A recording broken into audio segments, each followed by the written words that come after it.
मैं रितेश और अब जानेंगे खबर उत्तर प्रदेश की।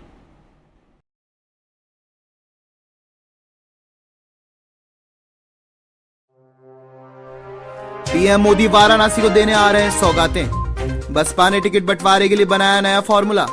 सांसद सिग्रीवाल के खाते में 89 लाख गायब। किशोरी से गैंगरेप, सोते वक्त घर से किया था अगवा। स्लीपर सेल बनाने के लिए आतंकी आका दे रहे थे ट्रेनिंग।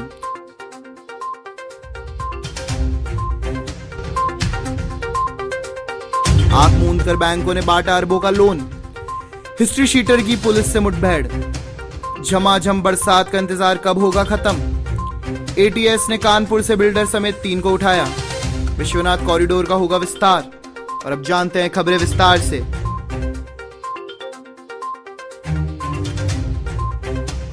पंद्रह जुलाई को प्रधानमंत्री नरेंद्र मोदी अपने संसदीय क्षेत्र वाराणसी में एक बार फिर से सौगातें देने आ रहे हैं। वाराणसी पहुंच रहे पीएम मोदी 1500 करोड़ से ज्यादा की सौगात देंगे।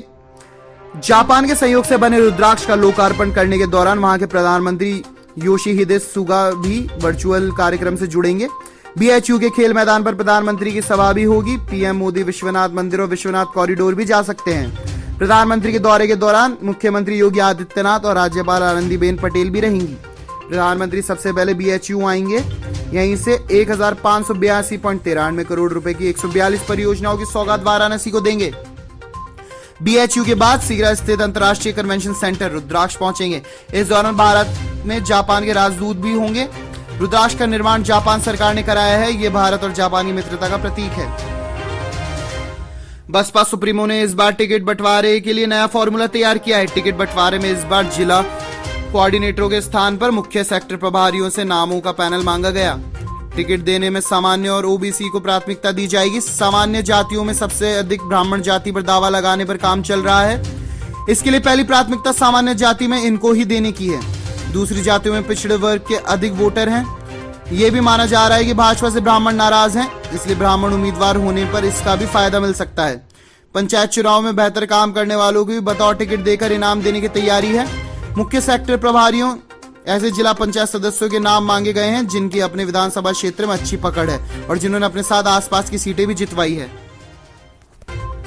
महाराजगंज के सांसद जनार्दन सिंह सिग्रीवाल के क्षेत्र विकास निधि ने 89 लाख रुपए गायब करने के मामले में अहम खुलासा हुआ है। महाराजगंज के सांसद क्षेत्र विकास निधि का खाता छपरा के बैंक ऑफ बड़ौदा में है। इस खाते में 2 चेक का क्लोन कर जालसाजों ने कुल 89 लाख रुपए निकाल लिए हैं। इस मामले में अब तक 6 जालसाजों के नाम सामने आए हैं। इसमें 1-2 नहीं बल्कि अब तक झारखंड, महाराष्ट्र और मध्य प्रदेश की जालसाजों की संलिप्तता के साक्ष्य हाथ लगे हैं। आर्थिक अपराध इकाई ने झारखंड से अप्रैल में गिरफ्तार किए गए 2 जालसाजों के खिलाफ चार्जशीट भी दायर कर दी है। वहीं महाराष्ट्र के 2 अपराधियों का छापरा कोर्ट में उपस्थापन किया गया। गिरोह का सरगना भी गिरफ्त से दूर है। यूपी के बहराइच गांव में रविवार रात एक किशोरी का 3 युवकों ने अपहरण किया। एसपी सुजाता सिंह ने गांव पहुंचकर पीड़ित परिवार से घटना की जानकारी ली। केसरगंज थाने के एक गांव निवासी व्यक्ति काम के लिए सिलसिले में बाहर रहता है। गांव में उसकी पत्नी व बच्चे रहते हैं। रविवार रात उसकी 15 वर्षीय बेटी का गांव के ही 3 युवकों ने बरामदे में सोते समय अपहरण कर लिया। सुनसान जगह पर उसे ले जाकर गैंगरेप किया। इसके बाद उसे बोरी में भरकर पास के ही दूसरे गांव में एक व्यक्ति के बरामदे में फेंक दिया। होश में आने पर पीड़िता ने परिजनों को अपने साथ हुई वारदात की जानकारी दी, जिससे लोगों का आक्रोश फैल गया। एसएचओ ने बताया है कि एक युवक को हिरासत में लेकर पूछताछ की जा रही है, जबकि 2 युवक फरार हैं। यूपी में स्लीपर सेल बनाने के लिए पड़ोसी देश में बैठे आतंकी आकाओं के इशारे पर हैंडलर पीर-टू-पीर मैसेजिंग ऐप का इस्तेमाल कर अपना संदेश पहुंचा रहे हैं। इन्हीं ऐप के जरिए आतंकी साजिश को रचने से लेकर उसे अंजाम देने तक की जानकारी हैंडलर स्लीपर सेल तक पहुंचाई जा रही है। नौजवानों को आतंक के रास्ते पर ढकेलने के लिए ऑनलाइन ट्रेनिंग दी जा रही है। सीएए को लेकर हुए हिंसक प्रदर्शन के बड़े पैमाने पर सोशल मीडिया प्लेटफॉर्म का इस्तेमाल किया गया था। इसका खुलासा लखनऊ पुलिस के पीएफआई संगठन से जुड़े लोगों ने गिरफ्तार करने के बाद किया गया था। विशेषज्ञों के मुताबिक विशेष तौर पर एंड्रॉइड प्लेटफॉर्म पर इनक्रिप्टेड ऐप मौजूद है जो आसानी से डाउनलोड किए जा सकते हैं। इन ऐप के जरिए की गई चैटिंग एंड टू एंड पर इनक्रिप्टेड होती है, जिसकी वजह से भेजे गए मैसेज को डिकोड करना काफी मुश्किल होता है।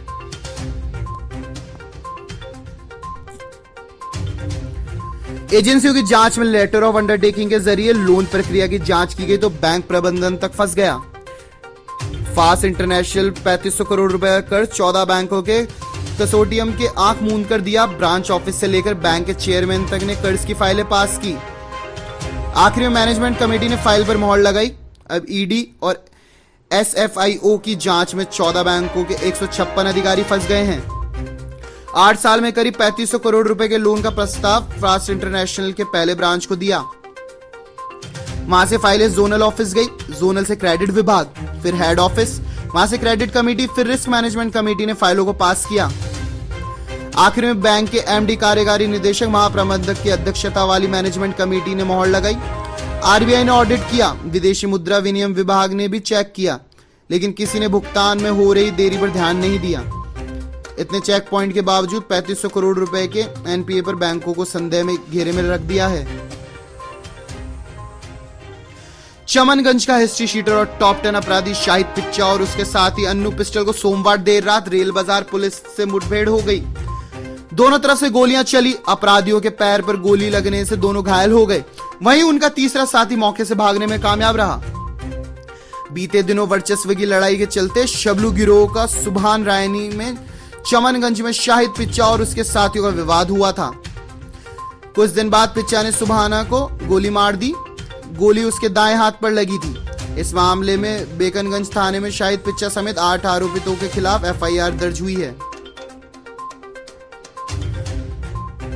राजधानी लखनऊ स्थित मौसम विज्ञान केंद्र द्वारा जारी पूर्वानुमान में भी इस बात की तस्दीक की गई है। पूरब से आने वाली दक्षिण पश्चिम मानसून के इस समय कमजोर पड़ा है। प्रदेश के पूरब और मध्य क्षेत्र में दक्षिण पश्चिम मानसून के झमाझम बरसात के लिए अभी 3 से 4 दिनों तक का इंतजार करना पड़ेगा।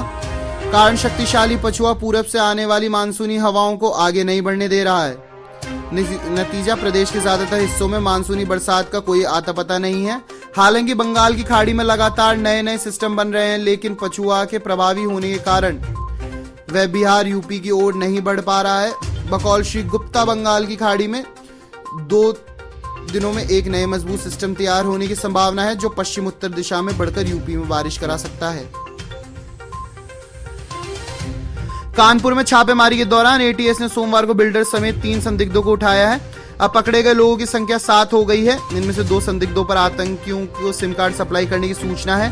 वहीं बिल्डर पर आर्थिक तौर पर मदद करने की आशंका है। एटीएस सूत्रों ने बताया कि उठाए गए 2 युवकों ने प्री एक्टिवेटेड सिम सप्लाई की थी। बिल्डर के 13 बैंक खातों के बारे में पता चला है। इसमें विदेशों में से पैसा आया है। देर रात छापेमारी की गई, जिसमें चमनगंज से ही 3 और संदिग्धों को उठाया गया। इसके अलावा इसमें से उठाए गए एक युवक के घर पर बैठकें होती थी, जिसमें जिहाद के लिए युवकों को प्रेरित किया जा रहा था। इसके अलावा इन लोगों ने 1 दर्जन से ज्यादा सिम सप्लाई किए थे।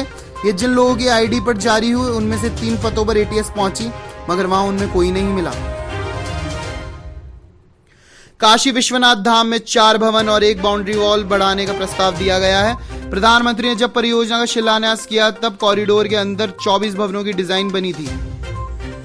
काम आगे बढ़ा तो परिसर में स्थित विग्रह मंदिरों की वजह कई भवनों की डिजाइन बदली गई। मुख्यमंत्री व शासन के अधिकारियों के साथ लगातार बैठक के बाद घाट किनारे कार्यों में फेरबदल किया गया।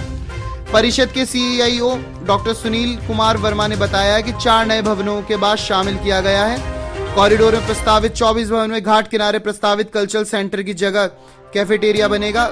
गोयनका लाइब्रेरी के स्थान पर ब्लॉक 4 का निर्माण होगा। इसके अलावा रैम बिल्डिंग और मणिकर्णिका गेट का भी नया प्रस्ताव बना है। अब कॉरिडोर में कुल 27 भवन होंगे। इनमें 21 भवनों पर काम जारी है। नवंबर तक कार्य पूरा करने का लक्ष्य है। इन सभी भवनों पर 40 करोड़ रुपए का खर्च संभावित है। संशोधित एस्टीमेट को पिछले दिनों काशी विश्वनाथ वशिष्ठ क्षेत्र विकास परिषद ने स्वीकृति दे दी है। खबर उत्तर प्रदेश की में फिलहाल बस इतना ही। देश और दुनिया की तमाम खबरों के लिए देखते रहिए शिव 24।